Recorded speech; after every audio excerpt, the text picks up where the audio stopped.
April 26, 1986. A company town in northern Ukraine becomes the hottest hot zone in history. How that tragedy changed the world, coming up on today's podcast. This is The Hot Zone. Engaging with the news in a whole new way, international war correspondent Chuck Holton brings insight into areas of crisis and lets you help those affected.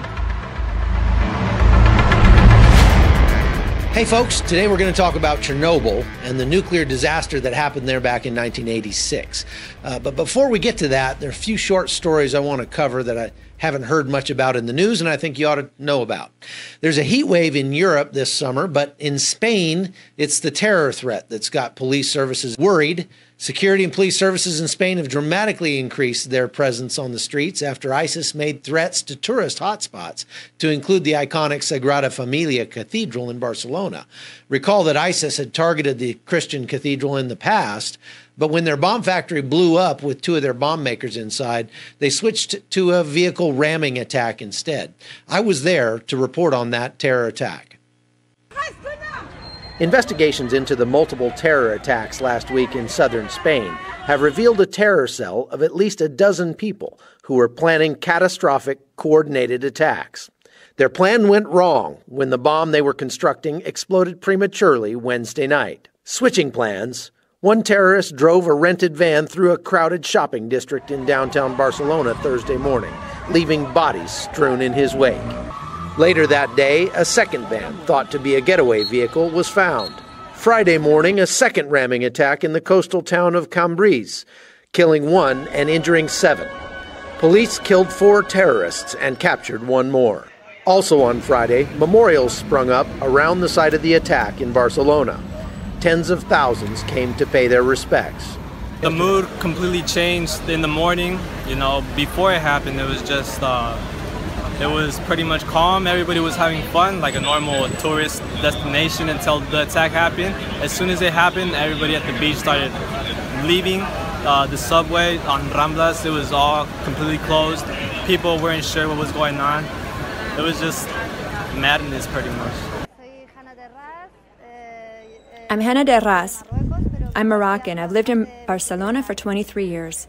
And this sign is in Arabic. It says that I'm a Muslim woman, but I'm against terrorism.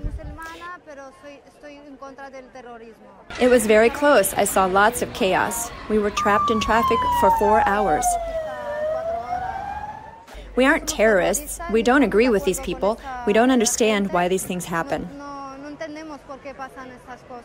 That afternoon, groups of protesters from both the far left and the far right attempted to capitalize on the tragedy and clashed near the memorials.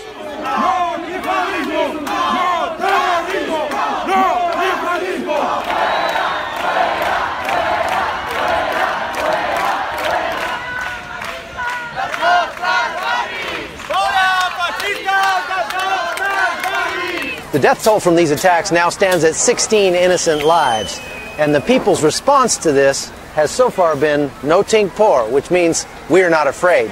But it's very clear that without the rapid response of local police forces, the death toll would definitely have been much, much greater.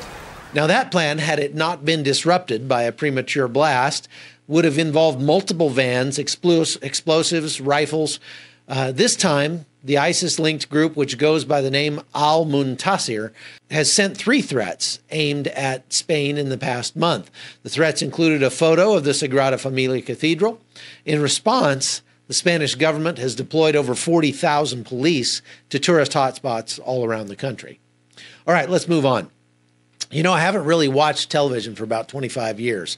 I think I could probably count the number of shows I've followed on one hand since probably 1994, when I made the realization I had a wife to support and nobody would pay me to watch TV. I've come to call it the electronic income reducer. But now, I'm not saying I don't ever watch it, but more like I prefer to spend my time in more engaged or engaging pursuits.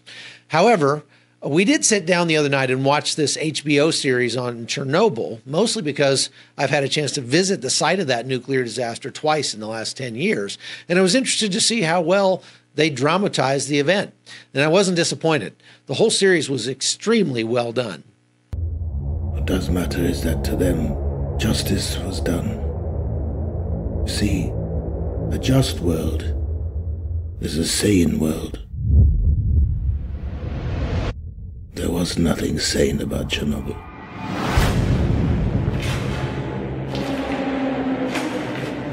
I'm pleased to report that the situation in Chernobyl is stable. In terms of radiation, I'm told it's the equivalent of a chest X-ray. No, Chernobyl is on fire. And every atom of uranium is like a bullet, penetrating everything in its path. Metal, concrete, flesh.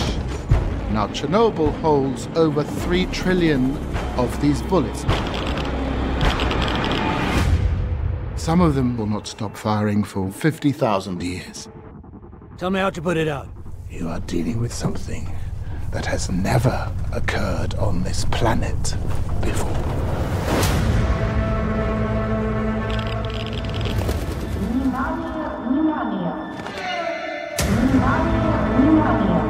Cut the phone lines. Contain the spread of misinformation. What will happen to our boys? The pain is unimaginable. In 3 days to 3 weeks, you're dead. You can see him, and you cannot touch him. Do you understand? What happened on the night of the accident? Asking the right question will get you the truth. There is no truth. What happened then? What happened after? All of it. All of it.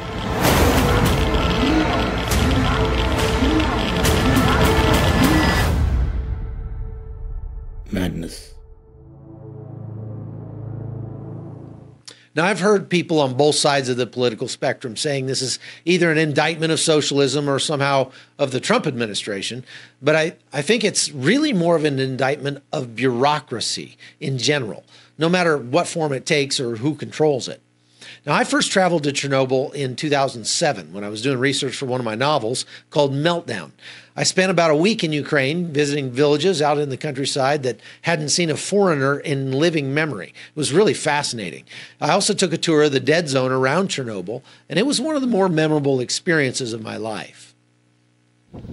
Okay, we're just coming down off the top of the building, 16 floors, and we had to get off there quick because he said it was 120 microradigen of radiation up there. So we just walked up 16 floors of stairs, now we're going down 16 floors. Look at this. I don't think we'll be taking the elevator. Yikes. That's a long way down. The people that went up on top of this roof and stood there on the day of the explosion all died because they all got lethal doses of radiation, I read. So we were standing right there. It's pretty cool. Here's a little Khrushchevite apartment. One kitchen, bedroom, bathroom. There's a tub, another bedroom. Right there. On the 12th floor.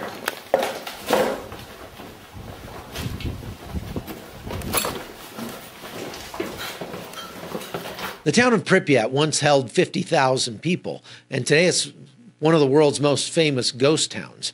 The people who left there all thought they were coming back very soon, but in reality they never went back. So the place got left as if the whole town got raptured or something. Now, since then, thieves and vandals have ransacked the whole town, which really doesn't seem very smart considering everything in that town was super hot with radiation. We were only allowed to spend an hour there in Pripyat and were told not to touch anything. But I guess what surprised me the most was just how fast nature has rebounded after the event. The flora and fauna around Chernobyl are seemingly as healthy and vibrant as ever.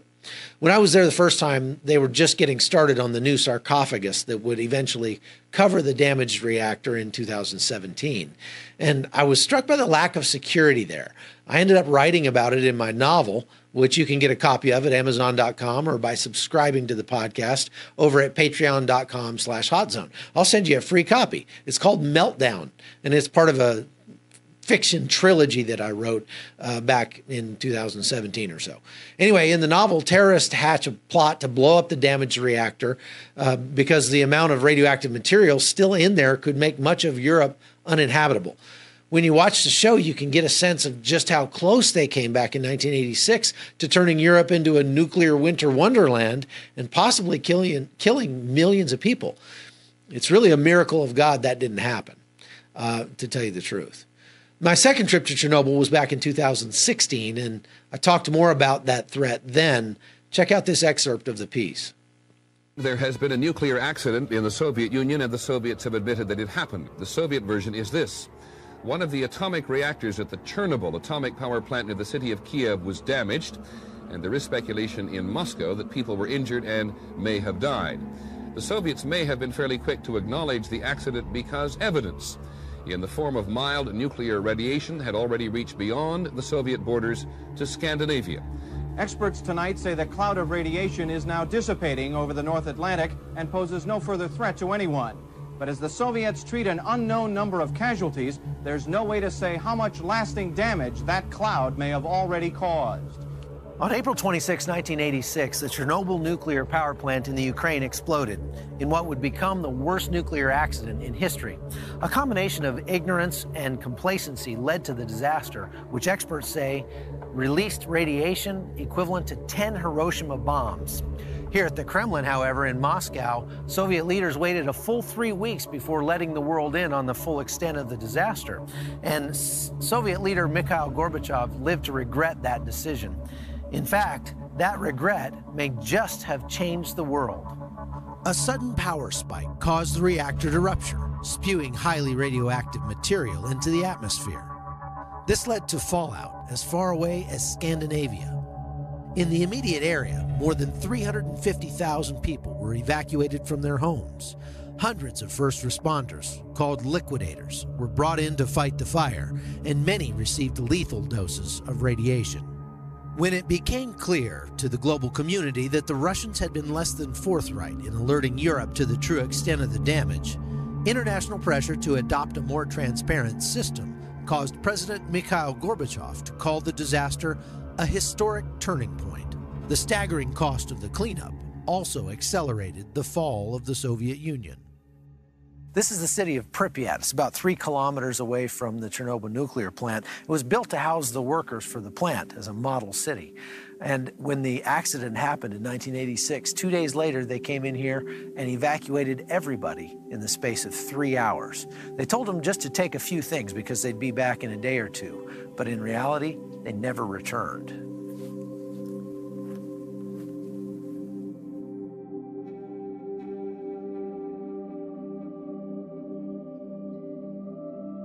Some smaller villages were so highly radioactive that they had to be plowed under. But nature is slowly reclaiming Pripyat, now one of the world's most famous ghost towns. Vandals have destroyed much of what was here, looking for anything of value. But despite the ruin and decay, the city still gives a sense of what life was like in the former Soviet Union. In the intervening 25 years, local wildlife and forests have proven their resilience. But experts warn the area won't be safe for human habitation for another 20,000 years. Incredibly, the other 3 reactors at the Chernobyl site continue to operate even after the accident. Because of the radiation level, the employees there were only able to work between 5 minutes and 5 hours per day. The entire site was finally decommissioned in the year 2000. I'm here in front of reactor 4. This is the one that exploded back in 1986. And you can see the sarcophagus that was built over top of it to try to contain the volatile nuclear material that's inside. You can hear that beeping going off here on my watch, perhaps. This is a watch made by MTM Special Ops. It has a Geiger counter inside, and the alarm's going off because it's showing the radiation level here to be about 40 times normal. But you can imagine that if that old sarcophagus were to collapse, there's enough nuclear material inside to kill over 100 million people. That would create a disaster across Europe that would make a lot of Europe uninhabitable. So they're building a new structure here that they plan to roll over top of the old structure to try to contain it. Unfortunately, that's about 10 years behind schedule. It's going to cost over $1 billion to finish. The United States has more nuclear power plants than any other country. Almost 20% of America's total power needs are supplied by 100 nuclear reactors. But environmental concerns have put a stop to most new construction for almost 40 years. In fact, no new reactors have been brought online since 1977, but the demand is rising fast. I highly recommend the HBO series. One of the best parts of the whole thing is a small speech by the main scientist that he gives at the end, in which he says, quote, "Every lie we tell incurs a debt to the truth, and sooner or later that debt is paid." To be a scientist is to be naive. We are so focused on our search for truth, we fail to consider how few actually want us to find it. But it is always there, whether we see it or not, whether we choose to or not. The truth doesn't care about our needs or wants. It doesn't care about our governments, our ideologies, our religions. It will lie in wait for all time. And this, at last, is the gift of Chernobyl. Where I once would fear the cost of truth, now I only ask, what is the cost of lies? Tremendous food for thought. The tragedy at Chernobyl shows that bureaucracy breeds mediocrity and carelessness. It magnifies the worst parts of human nature. It's one of the reasons I'm so much of an advocate for the individual charity as opposed to government welfare programs. The only thing that government does really well is screw things up in the most expensive way possible. And I think most people would agree on that. There's no better example of that than Chernobyl. Well, that's all I have for today, folks. Thanks for watching. If you listen to the podcast and would like to watch it, I'd encourage you to go over to opslens.com to see it over there, or just find us on YouTube. Just search for the Hot Zone podcast with Chuck Holton. Well, I hope to see you back again tomorrow. Have a great day. The Hot Zone is produced by Amy Holton and Livefire Media. Copyright 2019.